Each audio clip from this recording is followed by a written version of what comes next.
Yeah, there were things that look like a mistake, but only to somebody who has different motivations than me, really.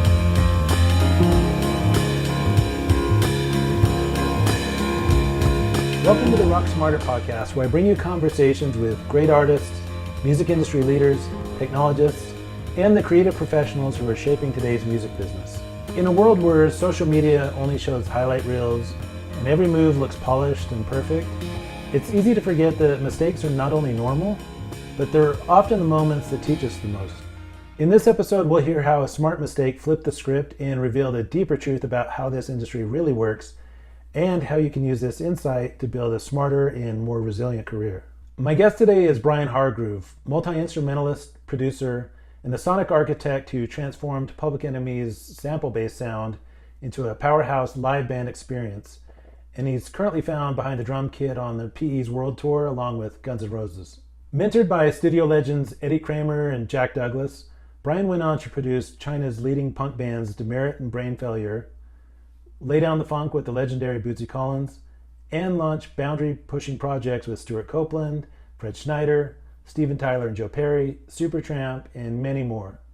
After relocating from New York to Santa Fe, he became an award-winning educator and community catalyst, so much so that New Mexico officially declared May 11th Brian Hardgroove Day. A frequent speaker on music and technology, Brian's career is a masterclass in turning bold risks into game-changing breakthroughs.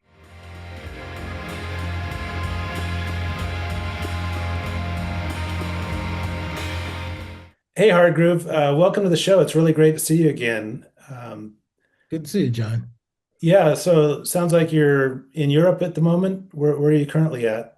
Yeah, I'm in Belgrade. We were going across a lot of Central Europe for a couple of weeks, but I'm in Belgrade, Serbia right now, and yeah, just chilling in a nice hotel. Nice. Really nice hotel. All hotels have been nice. This one's really nice too. And I've been seeing some of the tour photos of you and Public Enemy standing on stage in these stadiums all over Europe, and the energy must be through the roof. It looks incredible. Yeah, yeah. I think that's the first time for some of the guys who are out here now.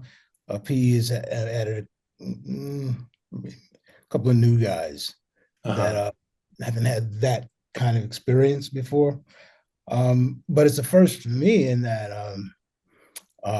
I've had the experience playing bass in front of these crowds, these kinds of crowds, these numbers of people, but not playing drums. And it's a completely different experience. And, drums is my favorite instrument. And I've always fantasized about playing big shows in an arena, in a stadium, playing drums. So Yeah. it's a first for me playing drums. And yeah, so I'm kind of like a newbie too, you know.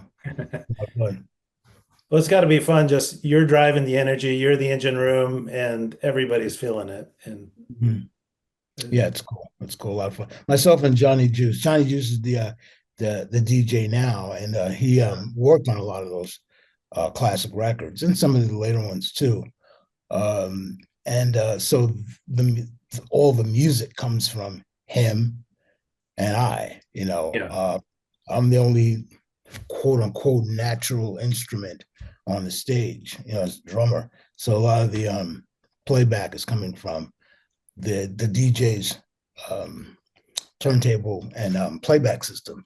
So I'm playing along to that, So Cool. it gives it a live element that can change from night to night. Yeah. Uh, and so he and I both are really driving it musically. As I mentioned in the intro, your career, it's a series of bold pivots. You help transform Public Enemy's live sound, all these world-class collaborations, you uprooted your life in New York, and then went out to Santa Fe. And there's so many areas of your career where a lot of other people would have just kind of locked in on one successful thing and then kind of coasted on that. But you tend Mm-hmm. to continue to innovate and evolve. And I think that's made you a really in-demand collaborator. But looking back, is there one thing that might have felt like a risky move or a mistake or misstep at the time, but then ultimately that turned to, you know, like a pivotal moment in your career? Yeah, I can answer that in a couple of ways.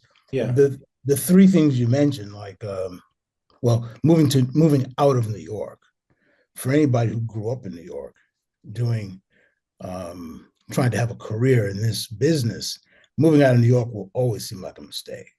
Yeah. Okay, especially if you're moving out of New York and you're not moving to Los Angeles. You know, I didn't move to Los Angeles. I moved to one of the more quiet towns in the country that anybody's ever heard of. You know, it's Santa Fe, New Mexico. It is no music scene in Santa Fe, no professional music Hmm. scene with regard to film. Well, film now, although a lot of musicians are not taking advantage of it. But that's I can say that for a different part of the conversation. But there's record companies don't go looking for bands there. They never did, and record Right. companies go looking for bands anywhere now. But the information that I had access to and the friends that I had in New York who went on tours with major artists, those friends came back home, a couple of times a year with stories about how they got gigs, how they kept them, in some cases, how they lost them, how to make money, how to, negotiate. Those stories Yeah. were all embodied in my friends. And so my friends then turned me on to opportunities. So that didn't happen in Santa Fe. It just doesn't happen there.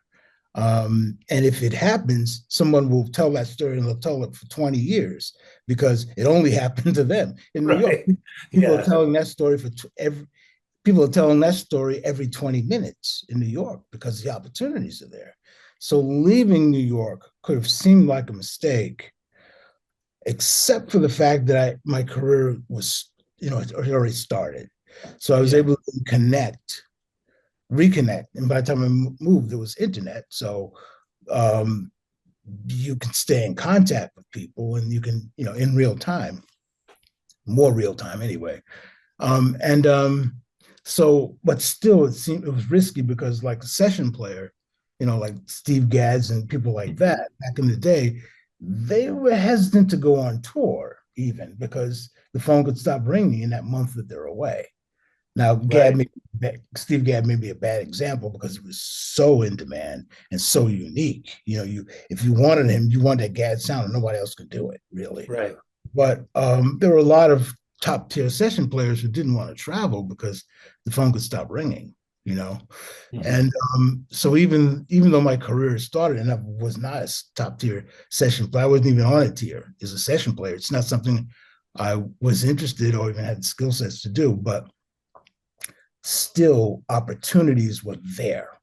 And I had to really keep calling for the opportunities by the time I left and moved to Santa Fe. So, yes, that was a risky proposition. However, when I got to Santa Fe, I stuck out. Hmm. Okay. And then it became a matter of who he's sticking out with, you know? And so my circle was extremely small, and it still is in Santa Fe. But it does include people of significant accomplishment, people who have moved to Santa Fe from the coasts to hide out, you know. Right. So those are some people that I know. So then they gave me different access to those coastal activities. You know what I mean? Yeah. Well, not that I knew that existed before I got here, but our decision, my wife and my decision to move to Santa Fe was based on our family situation, and our daughter going to school, me not wanting her to go to school on the East Coast. Hmm. Um, I had already gone through that, and but she came first. Yeah. Um, so that was a bit risky. But the second thing that was risky was the two times I quit two big um, acts that I was part of. When I left New York, I was still part of Public Enemy, but uh,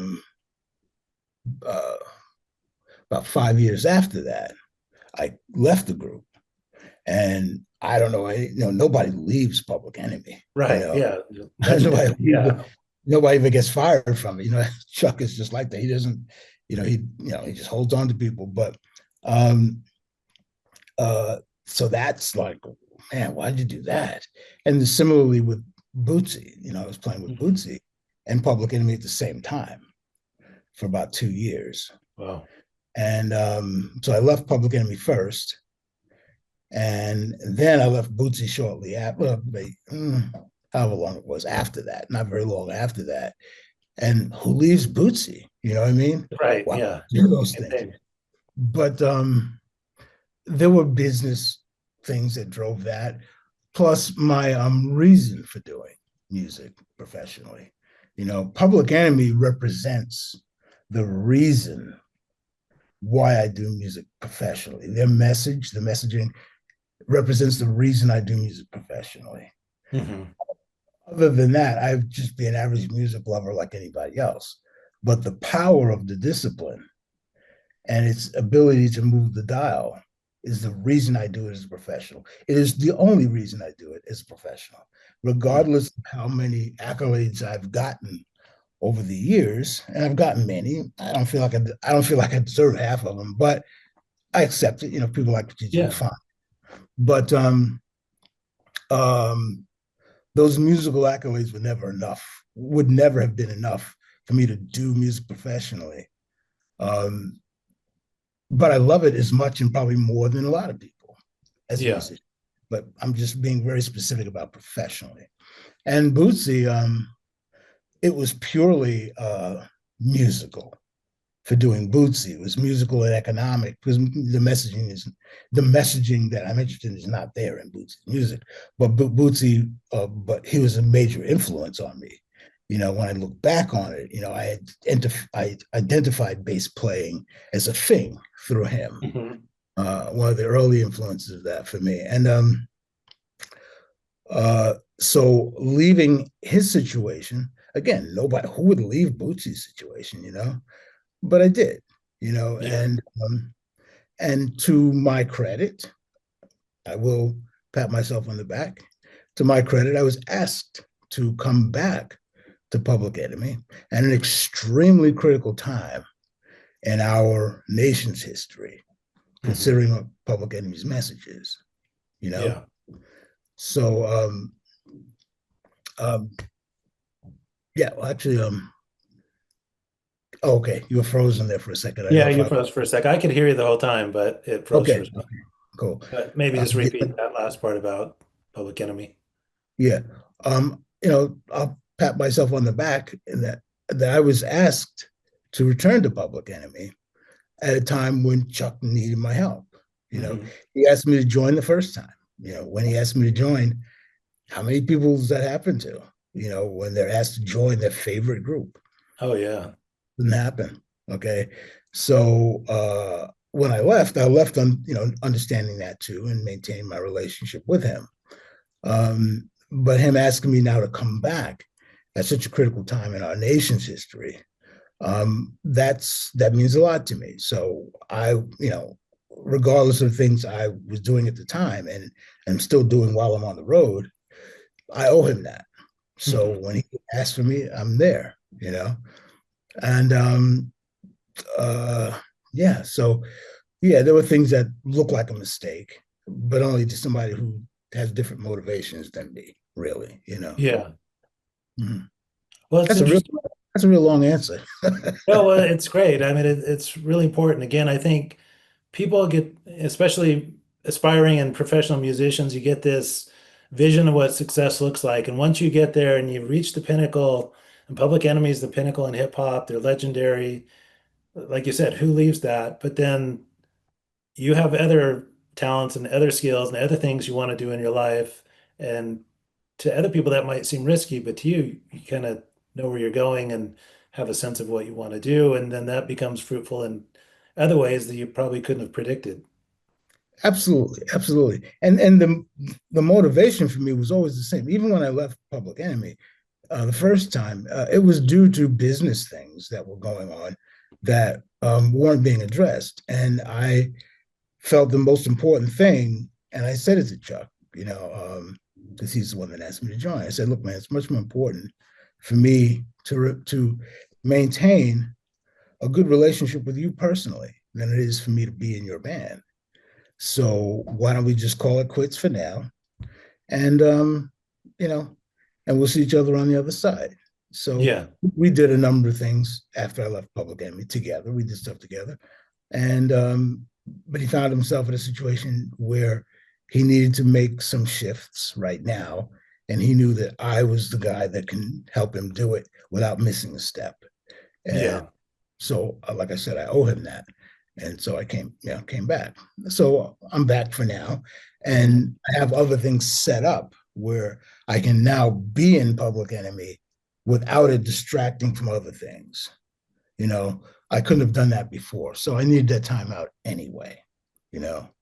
Yeah. And it seems like your versatility working across so many different genres. Like I said, some people just lock in on hip hop. You've worked with icons of rock, punk bands in China. It's really diverse, but I think having that studio background, the live background, spanning genres, that helps you bring something else additionally to any project you're working on that you just wouldn't have if you were only in this narrow lane. That's true. Absolutely. I was the first tour I did happened before there was a Public Enemy. Public Enemy wasn't even created when I did my first tour, which was 1985. And that was a cross-country tour, a U.S. tour, with a group called the Cucumbers from Hoboken, New Jersey. And they were one of the best bands I've ever played with. And this is a band where their live show sounds like their record. The record sounds like their live show. It's just a great band, and business-wise, never had a problem with them. John and Dina, John Fried and Dina Shaskis, and Jürgen Renner was the drummer from where was he from in Germany? I can't remember where he was from, but that was a great band. And the band sort of sounded like the B-52s and the Talking Heads a little bit, and those are two favorite bands of mine. At that time, and still are. And I've had the good fortune of working for David Byrne after that, and currently working with Fred Schneider from the B-52s. We have an album's worth of music together that we're working on getting a single out. So all that was happening before there was a Public Enemy. Right. So part of the thing in PE is trying to bring some of that, not necessarily that musicality to PE, because PE has some musicality, but the acumen, the business acumen, that they're different business behaviors. Right. I won't say one is better than the other, but they're different. When you merge two different things, you can get something bigger than both of those things. Right. Yeah. So that's always what I look to do. So working with Fred has opened up incredible opportunities, because wow, the bass player from Public Enemy and the main male voice from the B-52s, which the whole world recognizes that guy's voice, whether you know his name, whether you know his name or not. So that is extremely exciting to me. And then working with Stewart Copeland at the same time, I have an album's worth of material with him, okay, that I'm working on getting out. And so you have the bass player from Public Enemy and the drummer, founder of The Police, okay, right. And doing sessions with him, a couple of days we recorded, that's out of sight. That dude is he's an entertaining entity all unto himself.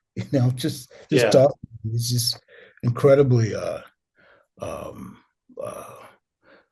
very he's very what's the word I'm looking for? When someone loves to share stories and information, what's the word I'm looking for? Can't find the word I'm looking for. Yeah, I think I get what you're saying, though. Yeah, he is that, and so I consider myself the biggest Police fan on the planet. I was just in it, and I was in it because of them, because of Copeland, really. Yeah. His drumming just had me, from the first time I heard them, and so working with him is extremely exciting. And it's all part of why I do music, because there's messaging in that music with he and I. There's messaging in the music with Fred and I. Although a lot of people would assume, oh, it's probably just party music. But if you listen to B-52's music, and a lot of the lyric, there's a lot of subversive stuff in there. Yeah, oh, for sure. In a good way. And yeah. I've never been in a session with all of them. I've only done sessions with Fred, but I'm guessing a lot of that comes from him, and that I wouldn't want to be on Fred's wrong side. If he was writing lyrics about me and he wasn't happy, I'd probably get out of the business. Yeah, that dude, he can write some pretty sharp stuff, So yeah, and it's timeless stuff. It's lasting stuff. Yeah. And so but all of it is part of a messaging that's important to me. And the discipline of music allows us to get things across that no other discipline is as good at as music is. Yeah, I couldn't agree more. Music is the universal connector. It cuts through, like you say, you're in Serbia right now, touring the world and playing these massive stadiums, and it doesn't matter about the language barrier or the cultural barriers. The music's breaking through and reaching people. Each time we catch up, whether you're in the studios, the stages, classrooms, you're always innovating and doing really interesting projects. So while we're talking about messaging and music, what's the latest project that's keeping you excited and inspired these days? And where can the audience find out more about it? Well, what's keeping me excited is the same thing as keeping a lot of people on edge. Yeah. Anxious, and that is this. It's called Musicians Against Gutting America. Let's see if we can get the QR code. Yeah, let's straighten that out so we can scan it. Cool. How's that looking? Looks good. Okay. So everybody scan that. Okay, everybody scan that for sure, please. That is it is my focus right now, outside of my responsibilities with Chuck and the band. I met when the Russians invaded Ukraine. I was asked, and how it happened, how I was asked to do this. I won't get into all it because it's just very long. Mm-hmm. But I was asked to speak at the mall, the National Mall, by the president of the U.S. Ukraine Foundation, Nadia McConnell. Mm-hmm. And she asked me to speak at the rally, and I did. It was 3 weeks after the invasion, I believe. And I was in D.C. With some friends to attempt to put together a concert to be part of a larger rally. And while I was in the speaker's tent, I met Eugene Vindman. Oh, right. Yeah. Yeah. Eugene and Alex, for those who say, well, the name sounds familiar. Alex Vindman and Eugene Vindman were both colonels in the Army and were aware of, Alex actually heard the phone call between Donald Trump and President Zelensky. Mm-hmm. And reported it up. And one of the people that he was reporting out to was his brother, Eugene. And so their actions sparked the first Trump impeachment. So I was in the speaker's tent, I might have been like 3 Black people in that whole crowd. So I was easy to be seen. But I saw Eugene, and I recognized him, but I forgot that there were 2 of them, and they were twins. So we were talking. So about 30 seconds into the conversation, yeah. He said, "Oh, let me just tell you this. I'm Eugene. I'm not Alex. I'm his better looking older brother." And so I told him, my angle that I was going to speak on about, at the, up on stage. And he said, I'm quoting him correctly. He said, "Stop right there." He said, let's exchange information. He said the nuance that you're covering was really, really important. He liked that nuance that I was covering. And he said, here's my information. Whatever you need, I'm there for you. And he said, and I speak for my brother too. So then we had a conversation. I had to do Potomac. I was in DC area, and then I went to Nashville, had a meeting with Gibson. Then I had something else that was happening. I had a big interview in New York with the DMC. So I was doing an East Coast thing. And halfway during that trip, I got back on a video call with him, and we spoke for quite a while. Struck up a really good relationship. Then fast forward to the last election, a couple of months before that, he said he was going to run for Congress. And I said, let me write your campaign song.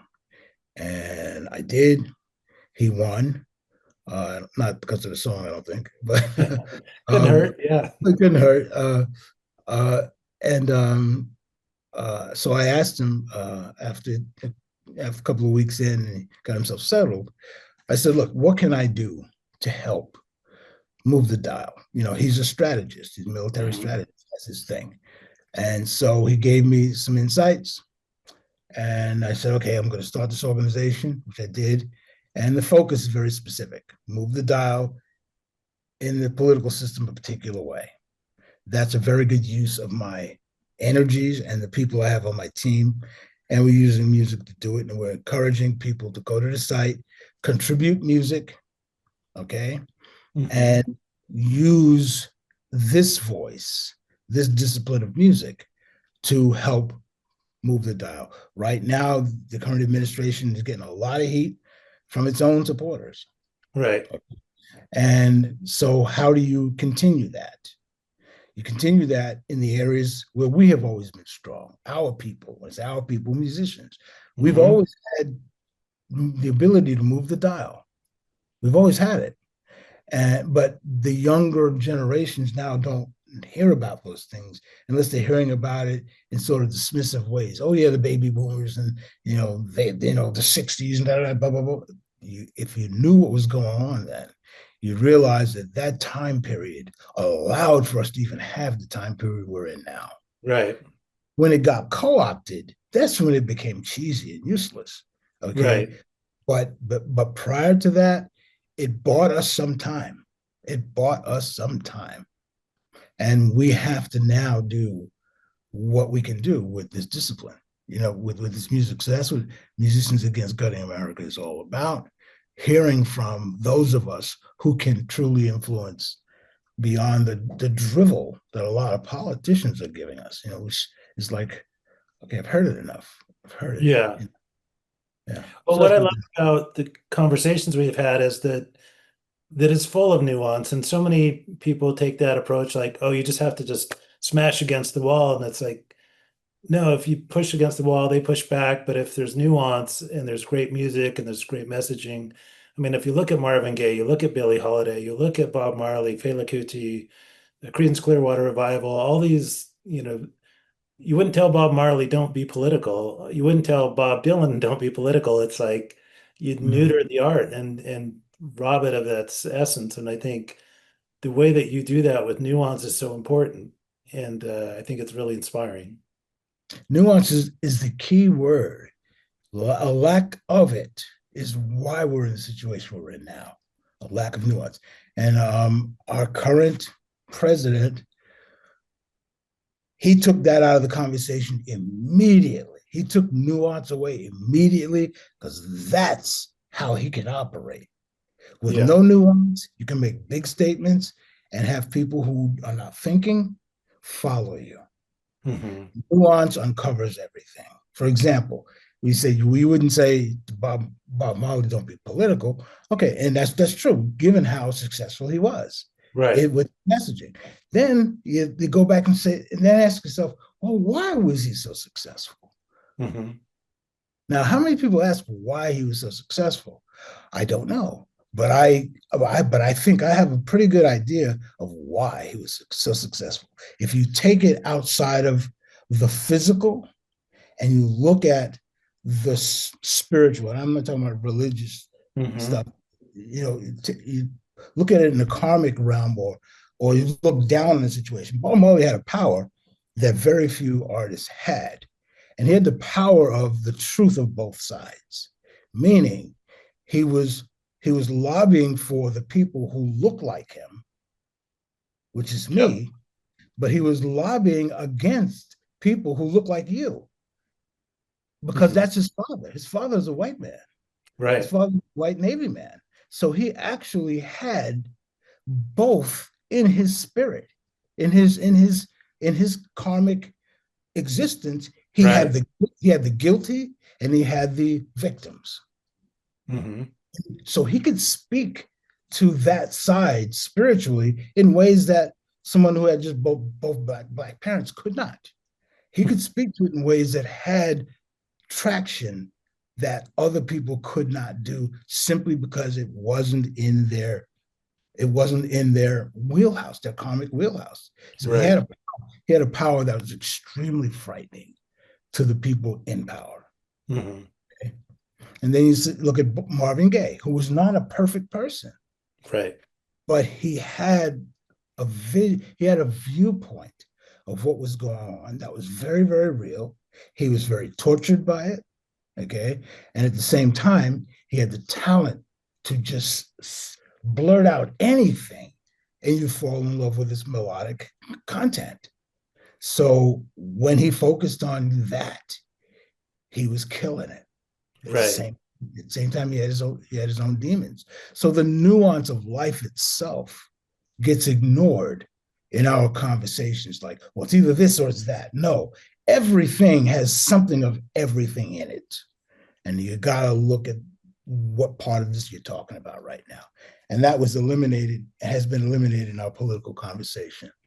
It wasn't there much to begin with, but then it was completely eradicated. But I think because it's been so blown out of the water, we can bring it back. Yeah. We can bring nuance back, but it takes artistic people to do it, because it has to come back when nobody notices it's happening. Yeah. You know? Yeah, a lot of the innovations happen out in left field where everybody's focused over here, and until that becomes the next mainstream, it seems like. And that's why I do it. Yeah. Well, thank you for doing that, and hopefully this is inspiring to other artists. That, again, we see everybody's Instagram photos, the highlight reels. Looks like everybody has everything dialed in and it's all figured out, and it kind of makes people less, risk averse, and or more risk averse, and they just don't want to make mistakes, because they think it seems like they're playing the comparison game. But I think you're a good example of, like, just go with your vision and go where things take you, and do things in a smart way where you have the business handled, you've got the messaging handled, you're collaborating with the right types of people that are aligned with your values. But then it's like, get involved in that nuance and make art that lives in that world. Not just, it's not about, Public Enemy could be a great party band. They're so energetic, so fun, but it's not about that. It was like, the messaging was so powerful. I still remember when they first came out in the early 90s, it was nothing like it. And it was so strong, and it's timeless. It still resonates today. And that's why you've got stadiums of people coming out to see you around the world. And it's really inspiring. Yeah. Well, I mean, granted, it's Guns N' Roses audience, Sure. huge, but we're winning them every night. And we're playing in front of people who, we have some of our own shows, Yeah. Public Enemy has some of its own shows around these big Guns N' Roses dates, and those are sold out. Importantly, playing in front of that Guns N' Roses audience, it's reasonable to assume that at least half of those people could give a shit whether Public Enemy was there or not before they actually saw the band, because they're paying to see Guns N' Roses. Sure. And let me tell you, Guns N' Roses is killing it. These dudes are wailing for 3 hours. Yeah. You know what I'm saying? And they're not phoning that shit in. No, I saw them a couple years ago in LA, and it was mind blowing. So the audience is getting, real GNR. So Public Enemy, for a lot of people, are just delaying that as an opening act. But we're winning them over because Public Enemy is a curiosity. to a lot of people, whether they were fans or not. No one, not no one. If you know of Guns N' Roses, that means you were around at a time where you've heard of Public Enemy, whether you cared about them or not, or ever even heard the music. Yeah. And most people on the planet has heard the music because it showed up in so many cultural. There's so much cultural reference to just their biggest song, "Fight the Power," and it showed up in so many films. But I'm sure a lot of people who are like, all right, okay, we'll sit through this, and then it's next, it's like, okay, I say move your hands in there. Okay, we're doing that. Okay, and look, like I said, as the only natural musician on stage, a lot of the players in that audience, for as far as I can see, and to a certain point, you can't see past, but those guitar players, those bass players, those drummers, those keyboard players, a lot of them are watching me because they don't really understand the DJ culture, and they can't really see what the DJ is doing. Okay, because it's all flat. They can't see it. They just hear it. They can see me. So I'm getting a lot of that musician's energy focused at the drum riser, and I see us winning over those who had their arms crossed for the first two songs. And then they're like, oh, okay, oh, yeah, no, that wasn't so bad. No, I really did that. Okay, cool. They have a new album. Those victories are happening every night. Yeah. That is extremely important.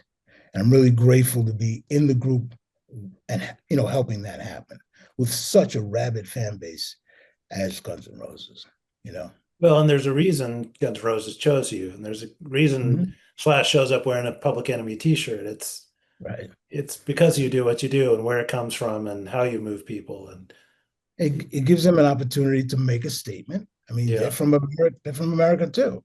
Okay. Yep. They're not, I can't imagine they're happy about shit that's going on. Okay. So having PE along helps them make a statement too. Yeah. Yeah. And so it's good. It's good. Very complimentary. Yeah. Well, thanks, Brian. It's always great to talk with you. I feel like just, again, the nuance and the place of musicality you're coming from, it's always so inspiring. And I think everybody needs to, again, go back, scan the QR code, check out the site, and we'll catch up sometime soon. Groovy. I look forward to it. Thanks, John. And thanks again for your help during the election. It was a lot of that was fun. So, yeah, you had a great song that you contributed with Bootsy Collins to the Musicians for Kamala campaign. So yeah, a lot of fun. Yeah, cool. All right, man. Thanks. I'll talk to you when I get home.